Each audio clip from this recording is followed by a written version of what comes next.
রাত ঘুমায়নি যখন এটা শুরু হলো।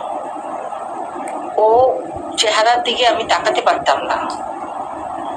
আমি মা হিসেবে কিরকম একটা সংকটময় অবস্থায় দাঁড়িয়ে আছি সেটা গত কিছুদিন ধরে আমরা সবাই পরিবারে সেটা আমি মাফ চাচ্ছি। যদিও আমি জানি যে সন্তান হারানোর মতো কষ্টের এর থেকে ভারী আর কিছু নেই। মা আমাকে বললো যে তুমি পুরো বাংলাদেশের মানুষের কাছে আজকে এরকম হয়ে গেছো।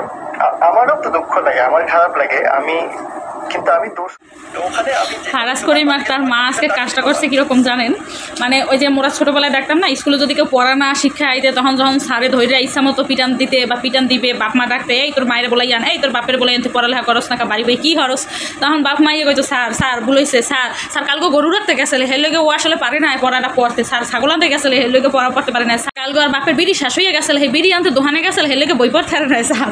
এইরকম অনেক সময় অনেক মায়েরা কয় স্যার ওরে ক্ষমা করে দেন, এইবারের মতো ক্ষমা করে দেন, এরপর নেট তো পড়ালেখা করে আইবে এরপর একদিনও পড়ালেখা করতে আর ভুল করবে না, স্যার ওরে ক্ষমা করে দেন। ঘুরে গেলার কাল মায়ের পিছনে চুরির নাহান বইয়ে থাকে, হয় মা হয় হয় কালকে তুমি পড়ালেখা করি আমু, হয় পড়ালেখা করি আমু। এককালে ব্যাপারটা হয়েছে সেই রকমেরই ব্যাপারটা করছে। বাবাই শোনাও হাসে, হারাস করে মেলার মার কাণ্ড কারখানা দেখে বাবাই শোনাও হাসে।